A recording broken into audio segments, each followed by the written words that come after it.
Hello friends, this is MM and you are watching how to solve the numerical of this topic very easy.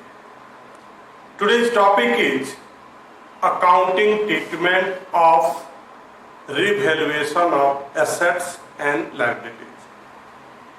At the time of admission of partner, जब भी कोई partner partnership join करता है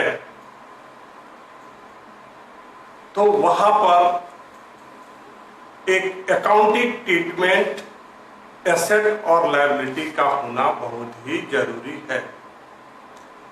जब भी कोई नया partner partnership join करता है और उससे पहले जो पार्टनर होते हैं old partner, at the time of old partner and at the time of admission of new partner, I think there is some differences among the assets and liabilities. तो ये जो एसेट और लाइबिलिटीज के value में जो changes आता है तो उसके लिए हम लोग एक अकाउंट बनाते हैं जिसको बोलते हैं revaluation account. Revaluation account is the nominal account. एक टेक्निक है जिससे आप इसको बहुत ही आसान से याद रख सकते हैं। हमने इधर एक फॉर्मेट बनाया है, उसको आप बाद में नोट कर लीजिएगा। रिवैल्यूएशन अकाउंट, वैसे एसेट्स जिसके एसेट्स और लायबिलिटी, वैसे एसेट्स और लायबिलिटी जिसके वैल्यू में चेंजेज आने पर उसकी एंट्री हम लोग रिवैल्यूएशन अकाउंट में करते हैं। One thing keep in your mind my dear student, हमेशा एक बात याद रखिएगा, वैसे एसेट और लायबिलिटी जिसके वैल्यू में चेंजेज आएगा सिर्फ और सिर्फ उन्हीं को हम यहां पर लिखेंगे। वैसे एसेट्स और लायबिलिटी जिसके वैल्यू में कोई चेंजेज नहीं आएगा उसकी एंट्री हम यहां पर नहीं करेंगे। अब एक टेक्निक है जिससे आप हमेशा के लिए याद करके रख सकते हैं इसको। During the calculation of revaluation account, इसको शुरू करने से पहले आपको हमेशा याद रखना है एसेट और लायबिलिटी एक पूरब है तो दूसरा पश्चिम। ये बात हमेशा याद रखिएगा। अगर एसेट पूरब है तो लायबिलिटी पश्चिम। एसेट का मतलब होता है बिजनेस की वो सारी चीजें जिससे फ्यूचर में आपको पैसा मिलेगा, अमाउंट आप रिसीव करेंगे। और बिजनेस के लिए लायबिलिटी वो सारी चीजें हैं जिसके लिए आपको पेमेंट करना है। इसलिए रिवैल्यूएशन अकाउंट बनाने से पहले दिमाग में बैठाना है कि एसेट और लायबिलिटीज में आसमान जमीन का फर्क है। अब आप इसको कैसे बनाएंगे? क्वेश्चन में आपके पास एक बैलेंस शीट होगी। बैलेंस शीट बिजनेस के लिए एक मिरर का काम करता है। जिस तरह हम अपने चेहरे को आईने के सामने रख करके महसूस करते हैं कि हम जब बाहर जाएंगे तो कैसा दिखेंगे, ठीक उसी तरह से एक अकाउंटेंट किसी बिजनेस के बैलेंस शीट को देख करके बता सकता है कि बिजनेस का पोजीशन क्या है। तो रिवैल्यूएशन की जरूरत पड़ती है जब कोई नया पार्टनर पार्टनरशिप ज्वाइन करता है और साथ ही साथ कुछ ऐसे एसेट और लायबिलिटीज हैं जिनके वैल्यू में चेंजेज आएगा। अगर during the joining of new partner if there is no changing in asset and liability, I think there is no need of revaluation account. My dear student, हमेशा याद रखिएगा कि अगर नए पार्टनर के एडमिशन के समय अगर एसेट और लायबिलिटीज के वैल्यू में कोई चेंजेज नहीं आता है, ऐसे टाइम, ऐसे सिचुएशन में I think there is no need of calculation of revaluation account. Revaluation account आपके पास क्वेश्चन में एक बैलेंस शीट होगी. बैलेंस शीट में लायबिलिटी साइड, एसेट साइड्स, और उसमें जो अमाउंट दिए हुए रहते हैं उसको हम लोग बोलते हैं बुक वैल्यू. याद रखिएगा my dear student, balance sheet में दो साइड होते हैं, लायबिलिटी साइड, एसेट साइड, और उनका जो अमाउंट होता है उसको कहा जाता है बुक वैल्यू. याद रखिएगा, लायबिलिटीज के सामने अमाउंट रहेगा, एसेट के सामने अमाउंट रहेगा, तो जो भी अमाउंट रहता है उसको हम लोग बोलते हैं बुक वैल्यू. तो क्वेश्चन में आपके पास एक बैलेंस शीट होगा और बैलेंस शीट के ठीक नीचे एडिशनल इंफॉर्मेशन होगा. उस एडिशनल इंफॉर्मेशन में आपको बताया जाएगा कि जो दिया गया एसेट है कहां, बैलेंस शीट में किसके वैल्यू में चेंजेज आ रहा है, किस एसेट का वैल्यू में चेंज आ रहा, किस लायबिलिटी के वैल्यू में चेंज आ रहा. अगर किसी में चेंज आ रहा है तो उसकी एंट्री यहां पर होगी, और अगर चेंज नहीं आ रहा है तो उसकी एंट्री यहां पर नहीं.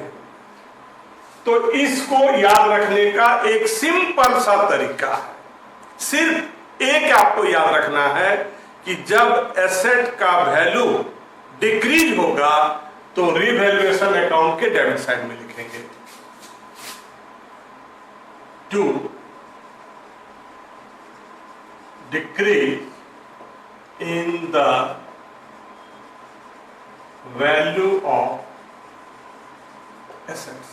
सिर्फ एक ही बात आपको याद रखना है, इतना याद रख सकते हैं ना कि जब एसेट का वैल्यू डिक्रीज होगा तो हम लोग उसको कहां लिखेंगे, रिवैल्यूएशन अकाउंट के डेबिट साइड में.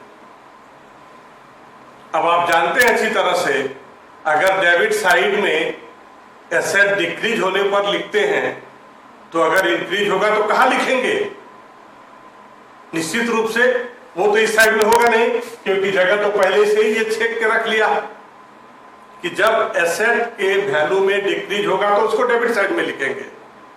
अब आप सोच सकते हैं कि अगर एसेट का वैल्यू इंक्रीज करेगा तो कहां लिखेंगे, नेचुरली इस साइड में तो नहीं होगा, दैट मीन्स ऑटोमेटिक यहां पर होगा.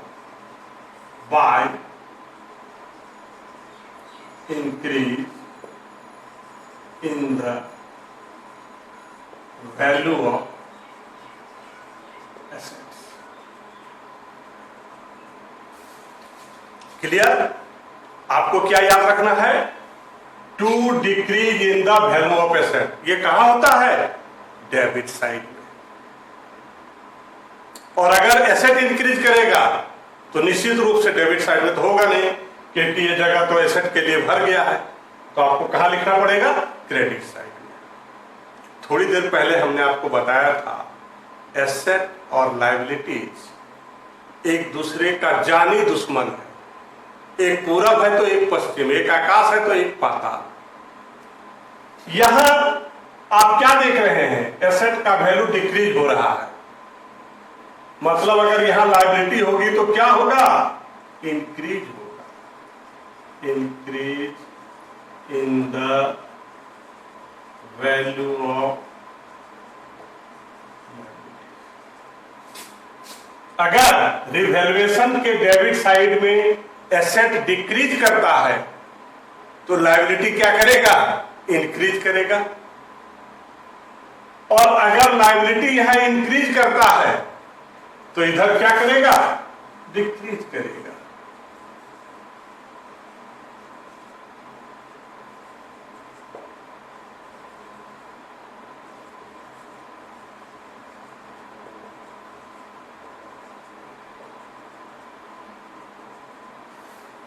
सिर्फ आपको क्या याद रखना है, to decrease in the value of asset. एक याद रखना है, रिवैल्यूएशन के डेबिट साइड में होता है decrease in the value of asset. अगर इधर एसेट घटता है तो नेचुरली क्रेडिट साइड में एसेट क्या होगा, इंक्रीज होगा। 1 से 2 बन गया। अब हमने बताया है कि एसेट का दुश्मन कौन है, लायबिलिटी। एसेट यहां पर क्या हो रहा है, डिक्रीज हो रहा है, तो लायबिलिटी क्या होगा, इंक्रीज होगा। यहां पर एसेट इंक्रीज हो रहा है तो यहां पर क्या होगा, लायबिलिटी डिक्रीज होगा। अब कुछ ऐसे एसेट है जिसकी चर्चा आपके क्वेश्चन में बैलेंस शीट में दिया हुआ नहीं है, और इसकी चर्चा कहां है, एडिशनल इंफॉर्मेशन में। तो ऐसे एसेट को हम लोग बोलते हैं अनरिकॉर्डेड एसेट, और लायबिलिटी होगी तो इसको बोलेंगे अनरिकॉर्डेड लायबिलिटी। अब यहां पर सिंपल सी बात है कि अगर आपके पास कुछ नहीं है और अगर हम कुछ दे देंगे तो क्या हो जाएगा, वो इंक्रीज कर जाएगा। तो अगर अनरिकॉर्डेड लायबिलिटी है और लायबिलिटी का एंट्री करेंगे तो क्या होगा, इंक्रीज इन द लायबिलिटी। तो हम लोग अनरिकॉर्डेड लायबिलिटी को कहां लिखेंगे, जिस साइड में लायबिलिटी इंक्रीज करता, इंक्रीज इन द लायबिलिटी। तो यहां पर लिखाएगा अनरिकॉर्डेड लायबिलिटी। ठीक उसी तरह से अगर एसेट्स को रिकॉर्ड करेंगे तो क्या हो जाएगा, increase in assets, increase in assets bye unrecorded assets.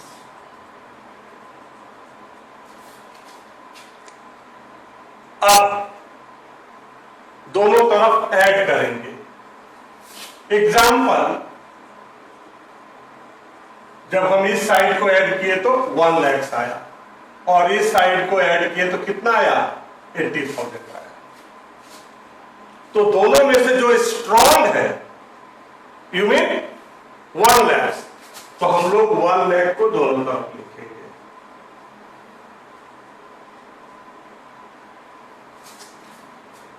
अब हमको पता लगाना है विच इज ग्रेटर है।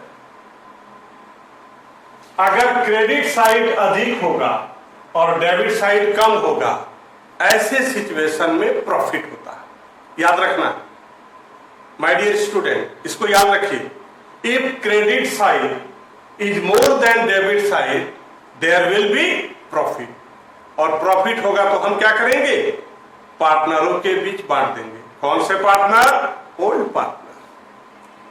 यहां पर नए पार्टनर का इस प्रॉफिट और लॉस में कोई अधिकार नहीं है। तो यहां पर क्या है, क्रेडिट साइड मोर है, तो यहां पर लिखेंगे to profit transfer to old partners capital account. How much, the difference is 20, balance figure. Case number 2, कभी कभी क्या होगा, ऐड करेंगे तो ये 1 लाख आएगा, और इसको ऐड करेंगे तो ये कितना आएगा, 80,000 आएगा। That time if credit side is, or you can say debit side is more than credit side, then there will be loss.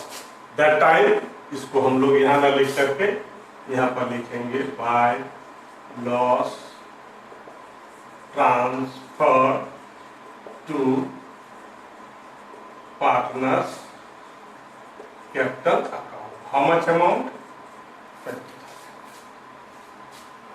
अब हम लोग जर्नल एंट्री पास करेंगे related revaluation of assets and liability. वैसे एसेट्स और liability जिसके value में अगर changes आता है तो हम लोग कैसे उसका जर्नल पास करेंगे? माय डियर स्टूडेंट, टेंशन लेने का नहीं, टेंशन देने का। जर्नल याद नहीं करना है, सिर्फ मेरा एक टेक्निक याद रखिएगा कि कॉपी के किसी पेज में ये आप बना लीजिएगा। इसका आसान तरीका हमने सिखाया है कि सिर्फ और सिर्फ आपको एक ही याद रखना है, to decrease in the value of assets. बाकी ये सारा बन जाएगा। अब आपको यहां पर जर्नल बनाना है, तो सिंपल पहले रिवैल्यूएशन अकाउंट बना लीजिएगा। वो तो आप बना सकते हैं ना? यस। तो यहां देखिए कैसे बनाएंगे। यहां लिखा हुआ है बाय 2 और यहां कुछ नहीं है, तो कभी बाय होगा कभी 2 होगा। अगर बाय वाले का यूज करेंगे तो ये 2 हो जाएगा, और ये अगर यूज करेंगे तो ये बाय हो जाएगा। नहीं समझे? यहां देखिए, ये एंट्री का, इसका हम लोग को जर्नल बनाना है। तो यहां पर क्या लिखा हुआ है? To decrease in the value of assets.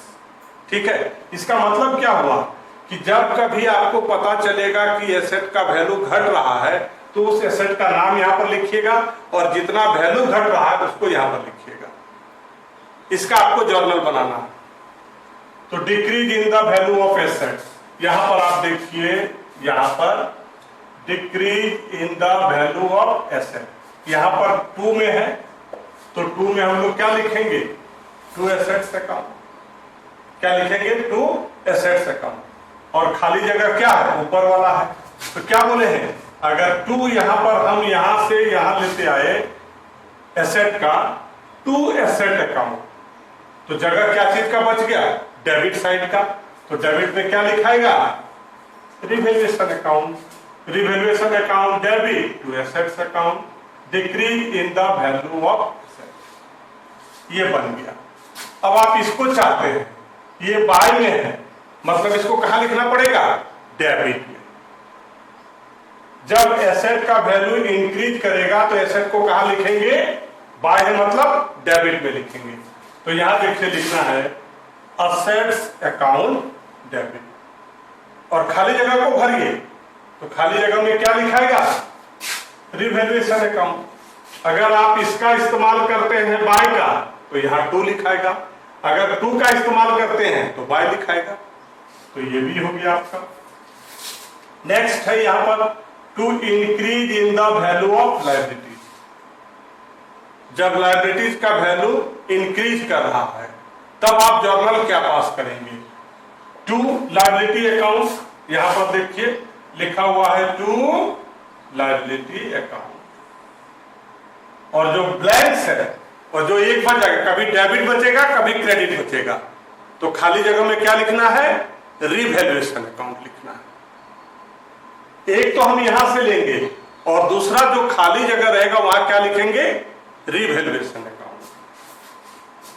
Number 4, ये भी हो गया। यहां पर लायबिलिटी क्या हो रहा है? डिक्रीज हो रहा है। तो लायबिलिटी का यहां पर बाय का मतलब क्या समझाए आपको? बाय लिखा है मतलब उसको कहां लिखना है? डेबिट में लिखना है। किसकी बात कर रहे हैं? लायबिलिटी की बात कर रहे हैं। तो यहां पर देखिए लायबिलिटी अकाउंट डेबिट हो गया, और खाली जगह कहां हो गया? नीचे। तो जहां नीचे कुछ भी लिखना है, मतलब क्रेडिट में कुछ भी लिखना है, तो उसको 2 देकर लिखना है। तो टू रिवैल्यूएशन अकाउंट। और ये दोनों के लिए इंक्रीज इन लायबिलिटी का इस्तेमाल करेंगे, और इसके लिए इंक्रीज इन एसेट का इस्तेमाल करेंगे। अब अगर मान लीजिए रिवैल्यूएशन अकाउंट में प्रॉफिट आ रहा है, ठीक है, तो यहां पर क्या है? Old partner. 2 में क्या है? Old partner. तो यहां पर 2 में लिख दिए ओल्ड पार्टनर्स कैपिटल अकाउंट। एक बच गया डेबिट साइड, तो जो खाली बच गया उसमें क्या लिखना है? Revaluation account. अगर ऊपर खाली रह गया तो रिवैल्यूएशन अकाउंट डेबिट, और अगर नीचे खाली रह गया तो टू रिवैल्यूएशन अकाउंट। अब यहां पर देखिए बाय में है बाय पार्टनर्स कैपिटल अकाउंट, तो बाय का मतलब हो गया old partners capital account debit. जब बाय रहेगा तो उसको डेबिट में लिखना है, old partners capital account debit, खाली क्या रह गया, क्रेडिट साइड। तो क्रेडिट साइड में कुछ भी लिखना है तो क्या लिखना पड़ता है, टू रिवैल्यूएशन अकाउंट। तो बहुत ही सिंपल है, जर्नल याद करना आपके लिए बहुत टफ हो जाएगा, लेकिन अगर मेरा एक टेक्निक अगर आप याद रख सकते हैं कि रिवैल्यूएशन अकाउंट के डेबिट साइड में क्या होता है, to decrease in the value of asset, बाकी को हम लोग आराम से बना सकते हैं। और उससे अगर जर्नल बनाने की बात है तो डायरेक्ट जर्नल मत बनाइए, पहले रिवैल्यूएशन अकाउंट बनाइए फिर जर्नल बनाइए, आपको याद करने की जरूरत नहीं होगी। हाँ, याद करना है तो मेरा एक ही बात याद रखिएगा, रिवैल्यूएशन अकाउंट के डेबिट साइड में क्या लिखना है, to decrease in the value of assets. अब हम कुछ एग्जाम्पल देख करके आपको बताएंगे कि आप रिवैल्यूएशन अकाउंट कैसे बनाएंगे। यहां हमने कुछ क्वेश्चन रखे और यहां हमने एक फॉर्मेट पहले से ही तैयार करके रख लिया। मेरी बात याद होगा कि जब एसेट डिक्रीज करेगा तो कहां लिखेंगे, डेबिट साइड में। एक ही बात याद रखना है, उसके बाद हम लोग डिसीजन लेंगे। अब यहां पर देखिए, stock is undervalued by 10%, book value 54,000। Book value का मतलब बैलेंस शीट में दिया हुआ है स्टॉक का वैल्यू 54,000 और एडिशनल इंफॉर्मेशन में ये बात लिखी हुई है।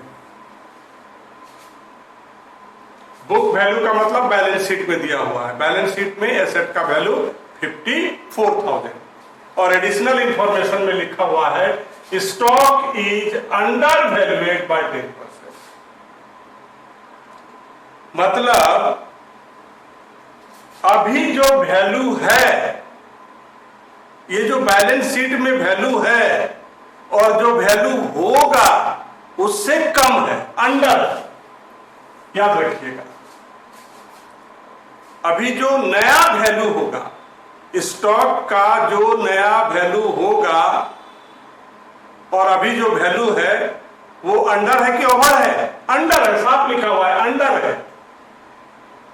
तो भाई नया वैल्यू क्या होगा, तो उसको निकालने का तरीका है 54,000 मल्टीप्लाई 100/90। अगर अंडर होगा तो माइनस करेंगे, याद रखिएगा अंडर में माइनस किया जाता है और ओवर में प्लस किया जाता है। तो रिजल्ट कितना आया, 60 आया। मतलब पहले 54 था और अभी कितना हो गया, 60 हो गया। तो 6,000 क्या हो गया, स्टॉक में इंक्रीज कर गया, स्टॉक एसेट में इंक्रीज। तो हम लोग याद रखे हैं जब डिक्रीज करेगा तो डेबिट साइड में लिखेंगे और इंक्रीज करेगा तो क्रेडिट साइड में। तो हम लोग यहां पर लिखेंगे बाय स्टॉक अकाउंट 6,000। नंबर 2,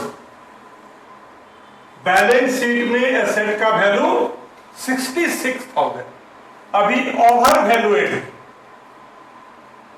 मतलब अभी का जो वैल्यू है, जो नया वैल्यू बनेगा उससे ओवर है, मतलब वो वाला कम है, ओवर है। तो हमने आपको सिखाया है जब ओवर होगा तो नीचे में क्या करना है, प्लस कर देना 60,000। मतलब बैलेंस शीट में 66,000 और नया जो बना वो कितना है, 60,000। मतलब क्या हो गया, डिक्रीज हो गया। To stock account 6,000। Number 3, balance sheet में 4 लाख दिया हुआ है और यहां पर कहा जा रहा है कि फर्नीचर का वैल्यू इंक्रीज, ये ध्यान रखना है, 2 इंक्रीज 2। यहां पर हम आपको सिखाएंगे 2 और बाय में क्या अंतर होगा। अगर इंक्रीज 2 लिखा हुआ है मतलब ये आपका न्यू वैल्यू हो गया, 2 लिखा हुआ है मतलब न्यू वैल्यू, फाइनल वैल्यू। तो पहले 4 था, अभी क्या हो गया, 5 हो गया। पहले कितना था? बुक वैल्यू का मतलब बैलेंस शीट में 4 लाख था। और एडिशनल इंफॉर्मेशन में क्या लिखा है कि furniture is to be increase to, मतलब बढ़ करके 5 लाख हो गया। 5 लाख से बढ़ा नहीं, 4 लाख बढ़ते बढ़ते कितना हो गया? 5 लाख हो गया। That means there is increase of 1। तो एसेट डेबिट साइड में घटता है और क्रेडिट साइड में बढ़ता है। तो यहां पर हम लोग लिखेंगे bye furniture account, how much? 1 lakh. Number 4, increase by.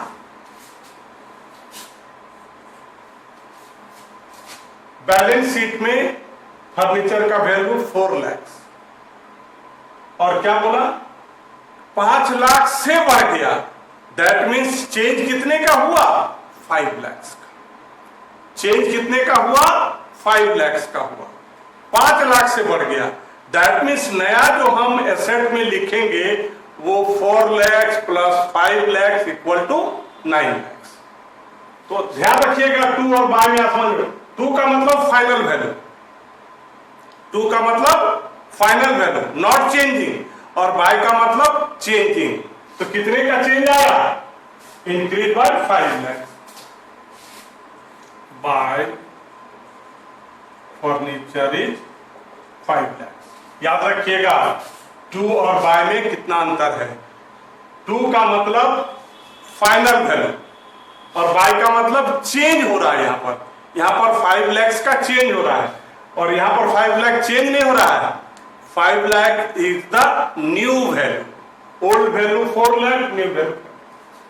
और क्वेश्चन नंबर 4 में इंक्रीज बाय मतलब पहले 4 लाख था, अभी और 5 लाख बढ़ गया, मतलब न्यू वैल्यू कितना होगा? 9 लाख होगा। तो हम यहां पर जो वैल्यू में चेंजेज आता है उसी को हम लोग रिवैल्यूएशन अकाउंट लिखते हैं। जो चेंजेज आता है फाइनल वैल्यू को नहीं लिखते हैं।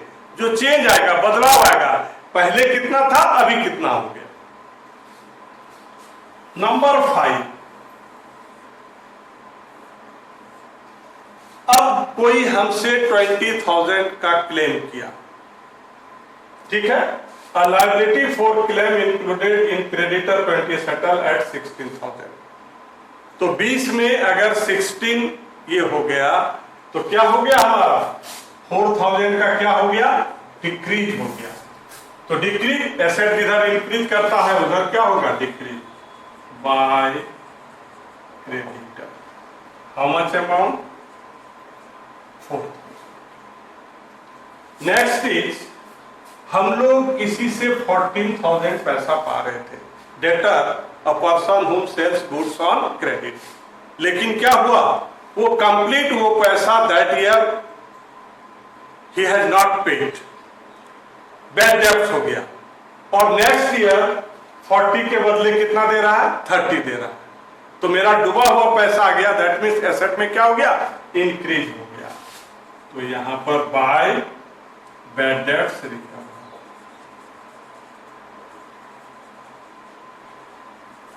How much amount? That will be the bad debts recover 30,000.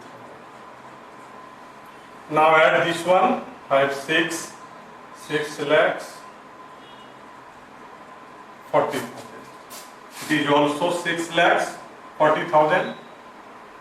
Credit side is more than debit side. It must be profit. To profit transferred to old partners capital account. The difference amount is 6 lakh